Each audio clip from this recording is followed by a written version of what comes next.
Hello friends, welcome back to Pragati Mantra classes. My name is Shivangi Agrawal. So students, जैसा कि हमारी series चल रही थी और उसमें आज हम एक नया टॉपिक स्टार्ट करने वाले हैं जिसका नाम है लॉज ऑफ लर्निंग यानी कि अधिगम के नियम।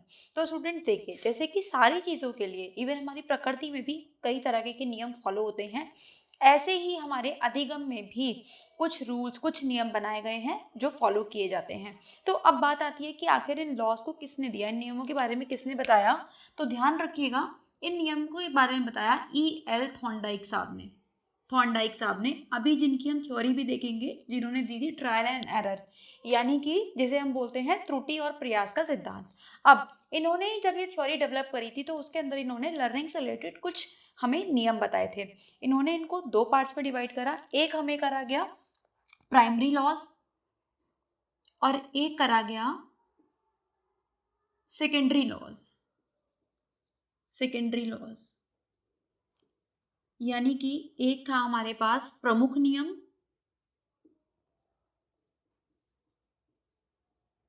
और एक थे हमारे पास गौण नियम।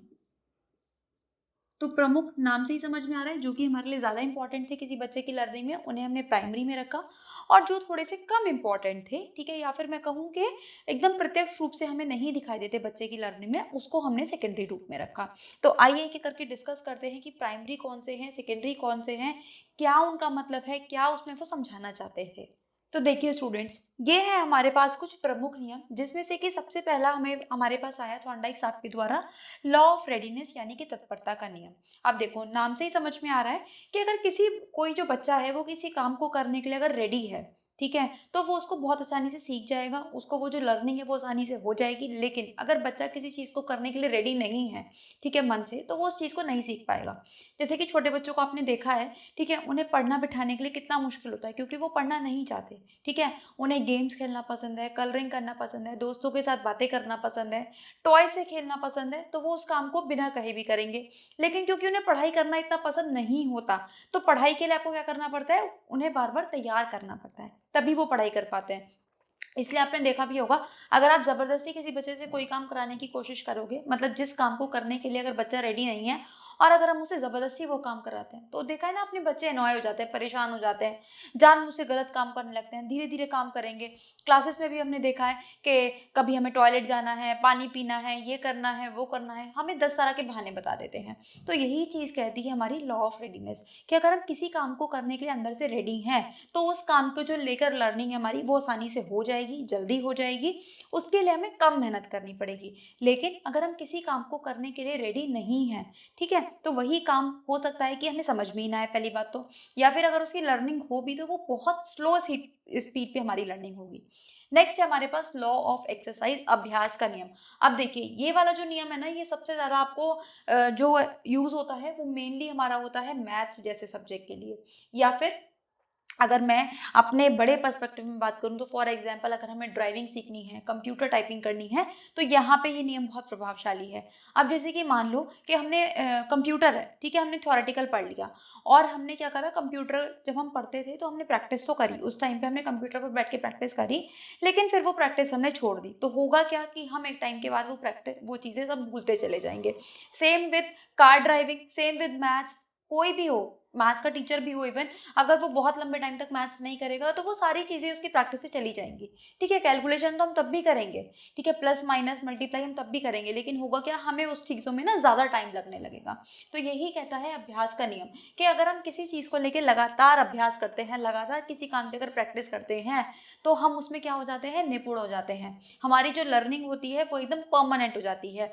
लेकिन अगर हम किसी काम की प्रैक्टिस को छोड़ देते हैं, अभ्यास करना छोड़ देते हैं, तो जो हमारी लर्निंग है वो टाइम के साथ साथ धीरे धीरे खत्म होती चली जाएगी और एक टाइम बाद पूरी ही वो फिनिश अप भी हो जाती है। आपने देखा भी होगा ना, देखो अब जैसे कॉम्पिटिटिव एग्जाम्स के लिए हम तैयारी करते हैं, हम एसएसटी पढ़ते हैं, हम साइंस पढ़ रहे हैं, मैथ्स पढ़ रहे हैं, तो जनरली क्या होता है कि 10 तक की जितनी भी हमारी एनसीईआरटीज होती है, वहीं से हमारा 70-75% सिलेबस बनता है। लेकिन अभी भी हमें दोबारा पढ़ने की जरूरत पड़ रही है, क्यों? क्योंकि हमने 10 तक तो पढ़ा था, लेकिन फिर उसके बाद हमने बुक्स ही नहीं खोली 10 तक की, तो अभी क्या हुआ, हम भूल गए, क्योंकि हमने उनका अभ्यास नहीं करा तो हम भूल गए, इसलिए हमारी जो लर्निंग थी वो खत्म हो गई, ठीक है। आई होप सेकेंड नियम भी आपको क्लियर है। थर्ड है आपके पास लॉ ऑफ इफेक्ट यानी कि प्रभाव का नियम। अब देखो, अब इसमें क्या होता है कि अगर मान लो बच्चे ने कोई काम करा, ठीक है, अब बच्चा देखता है कि उस पर उसका प्रभाव कैसा पड़ा, बच्चे के ऊपर उसका इफेक्ट कैसा हुआ। अगर बच्चे को लगता है कि वो जो प्रभाव है उसका वो बच्चे के अकॉर्डिंग है, जो बच्चे को हैप्पी बनाता है, ठीक है, बच्चे को सेटिस्फाई कर रहा है, संतोषजनक है अगर बच्चे के लिए, तो बच्चा उस काम को रिपीट करेगा, नहीं तो बच्चा उस काम को रिपीट नहीं करेगा। जैसे कि मान लो हमने बच्चों को ना थैंक यू बोलने की और सॉरी बोलने की, एक्सक्यूज मी बोलने की हैबिट्स, ठीक है, डेवलप करवाने की कोशिश करी, और लोगों ने उसको उनके घर में, उनके आसपास के एरिया में प्रेज भी करा। अब जब प्रेज करा तो उन्हें क्या हुआ, एक सेटिस्फेक्शन मिला कि अच्छा हमने ये काम किया तो हमें सब लोगों ने हमारी तारीफ की, हमें प्रेज किया, तो बच्चा उस काम को रिपीट करेगा। लेकिन अगर कोई ऐसा काम है कि बच्चे ने करा लेकिन उसे कहीं प्रेज नहीं मिला, ठीक है, या फिर बच्चे को उस काम को करने के बाद अच्छा नहीं लगा, बच्चा टायर्ड फील कर रहा है, अच्छा फील नहीं कर रहा, तो होगा क्या कि बच्चा उस काम को करना बंद कर देगा। तो यही कहता है हमारा प्रभाव का नियम कि बच्चे के ऊपर कैसा प्रभाव पड़ता है। तो ये 3 है स्टूडेंट्स हमारे पास प्राइमरी लॉज, एकदम मुख्य नियम जो बहुत इंपॉर्टेंट है बच्चों के लिए। इसके बाद अब हम मूव करते हैं सेकेंडरी लॉज की तरफ। तो देखिए स्टूडेंट्स, ये है हमारे पास कुछ गौण नियम जो कि 5 प्रकार थॉर्नडाइक साहब द्वारा दिए गए, जिसमें से कि पहला है हमारे पास लॉ ऑफ डिस्पोजिशन यानी कि मनोवृत्ति का नियम। थोड़े से नाम इनके टफ हैं, हिंदी में भी इंग्लिश में भी, और बिल्कुल न्यू वर्ड्स हमें देखने को मिलते हैं यहाँ पे, लेकिन ध्यान रखिएगा जो प्राइमरी लॉज थे उसमें से तो 100% एक ना एक क्वेश्चन आपका पूछा ही जाता है। सेकेंडरी में से भी आपका कई कबार, ठीक है, क्वेश्चन पूछ लिया जाता है। जब होता है ना कि पेपर थोड़ा टफ हो जाता है, तब वो सेकेंडरी लॉज में से भी क्वेश्चन पूछ लेते हैं, तो हमें इनको भी समझना जरूरी है कि क्वेश्चन यहाँ से कैसे बन सकता है। तो जैसे कि पहला है हमारे पास मनोवृत्ति का नियम। इस नियम के अनुसार E.L. थॉर्नडाइक साहब ने क्या बताया कि अगर हमारा किसी चीज़ को लेकर एप्टीट्यूड, हमारा एटीट्यूड अगर अच्छा है तो उस चीज़ को हम जल्दी सीख जाएंगे। जैसे कि हमने देखा है ना, क्लास में हमारे पास कई सारे सब्जेक्ट्स होते थे, किसी सब्जेक्ट को तो हम बहुत जल्दी पढ़ लिया करते थे, या किसी सब्जेक्ट में तो हम बहुत ज़रा अच्छे से लर्न कर रहे हैं, उसकी कॉपी अच्छे से मेंटेन करी है हमने, सब काम उसका अच्छे से कर रहे हैं, ठीक है, लेकिन वहीं एक सब्जेक्ट के लिए हमारा इतना अच्छा मन नहीं रहता था, मतलब उस काम को भी इतना अच्छे से नहीं करते थे, या किसी क्लास के किसी पीरियड में तो हम बहुत अच्छे से अटेंटिव होकर पढ़ाई कर रहे हैं, लेकिन किसी पीरियड में हम अच्छे से पढ़ाई नहीं कर रहे हैं। तो उसी अगर हमारा किसी पीरियड में इंटरेस्ट ज़्यादा है, किसी सब्जेक्ट में इंटरेस्ट ज़्यादा है, तो उसको हम उतना ही ज़्यादा सीखेंगे। लेकिन अगर किसी सब्जेक्ट में इंटरेस्ट कम है, हमारा मन नहीं लगता, हमें वो अच्छा नहीं लगता, तो उसी के अकॉर्डिंग हमारी लर्निंग होगी। तो यही कहता है हमारा लॉ ऑफ डिस्पोजिशन। इसके बाद है लॉ ऑफ मल्टीपल रिस्पॉन्स यानी कि बहु अनुक्रिया का सिद्धांत। अब देखिए ये क्या कहता है कि जब हमारे सामने या बच्चे के सामने जब कोई समस्या आती है, कोई नई समस्या जिसको बच्चे ने पहले कभी नहीं देखा हो, या बच्चे के सामने वो पहले कभी ना आई हो, तो उसके लिए बच्चा ना बहुत सारी अनुक्रियाएं करता है, ठीक है। जैसे कि मान लो कि बहुत छोटा बच्चा है, उसको ना बेड पे चढ़ना है, ठीक है, अब बच्चा ना कई सारी कोशिश करेगा बेड पे चढ़ने की।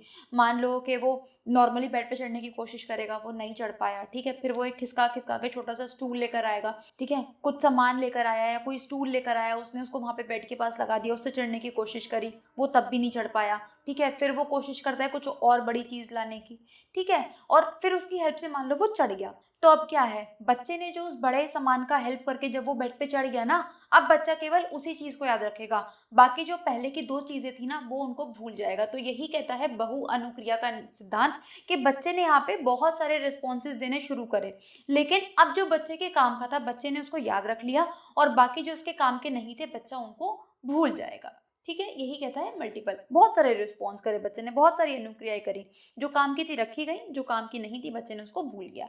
नेक्स्ट है हमारे पास लॉ ऑफ पार्शियल एक्टिविटी यानी कि आंशिक क्रिया का नियम। तो देखिए स्टूडेंट्स, अब आपको आंशिक में ना एक वर्ड नजर आ रहा होगा, अंश।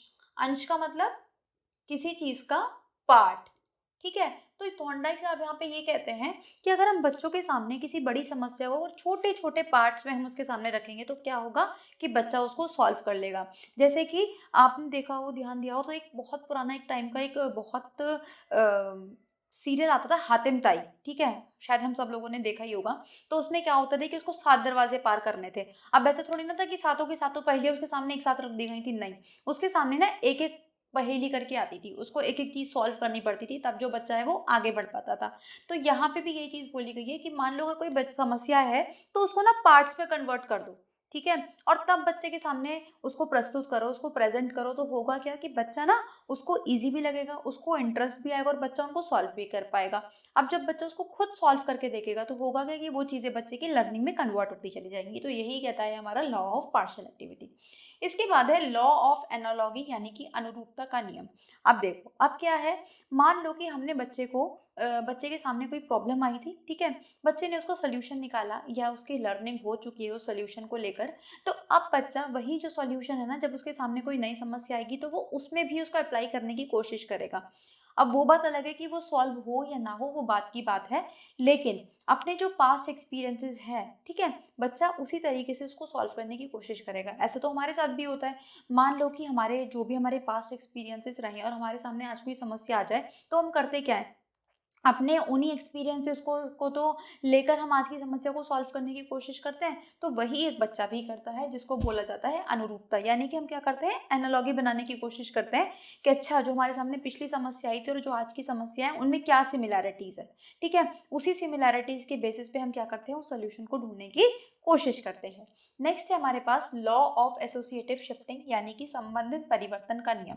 अब यहाँ पे क्या बात बोली गई, यहाँ पे ये बात बोली गई कि जो भी हम बच्चे को चीज़ें क्लास में सिखा रहे हैं, जो भी हम लर्निंग बच्चे को करा रहे हैं, कोशिश करिए कि वो ही लर्निंग बच्चा अपने स्कूल से बाहर भी ले जा सके, अपने घर तक भी ले जा सके।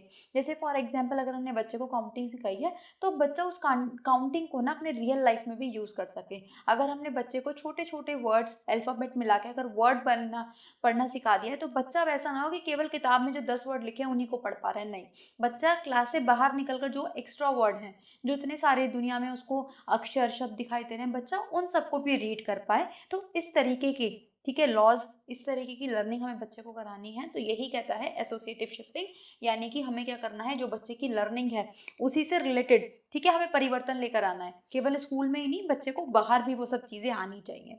तो आई होप ये सारे लॉज आपको क्लियर हैं। तो अब चलते हैं इन नियमों के महत्व की तरफ कि आखिर इन नियमों के क्या महत्व है हमारी एजुकेशन में।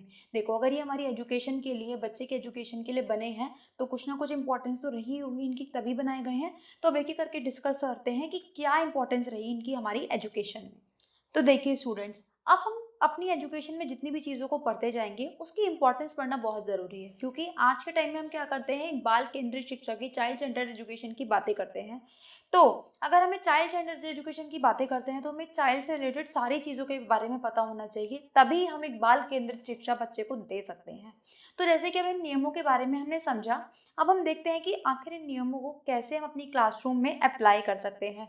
तो जितना भी हम एजुकेशनल इंपॉर्टेंस का पार्ट पढ़ेंगे, उसमें हमें यही पढ़ना है कि जो हमने थ्योरेटिकल चीज़ें पढ़ी उनको हम किस तरीके से अपनी डेली क्लासरूम्स में अप्लाई कर सकते हैं। तो सबसे पहला है हमारे पास क्लैरिटी ऑफ एम्स यानी कि उद्देश्यों की स्पष्टता। अब देखो स्टूडेंट्स, जब भी हम कोई टॉपिक बच्चे को पढ़ा रहे हैं, किसी भी सब्जेक्ट का पढ़ा रहे हैं, तो उसे पढ़ाने से पहले उसके पीछे क्या उद्देश्य है, क्यों वो चीज़ें बच्चों को पढ़ाई जा रही हैं, ये हमारे लिए बहुत इंपॉर्टेंट है। आप खुद सोच के देखो, अगर अभी आपको पता हो कि आप ये जो चीज़ें पढ़ रहे हो ये आपके कभी आगे जाके यूज़ ही नहीं होंगी, ठीक है, ना तो आपको इससे अच्छे मार्क्स मिलेंगे, ना आप इसे यूपी टेट सी टेट में हेल्प में कर पाओगे, ना आप इससे आगे टीचिंग में एग्जाम्स में हेल्प कर ले पाओगे, ना ही आप बच्चों के लिए कुछ इससे अच्छा कर पाओगे, तो क्या आप इस चीज़ को पढ़ोगे? तो जवाब आएगा नहीं।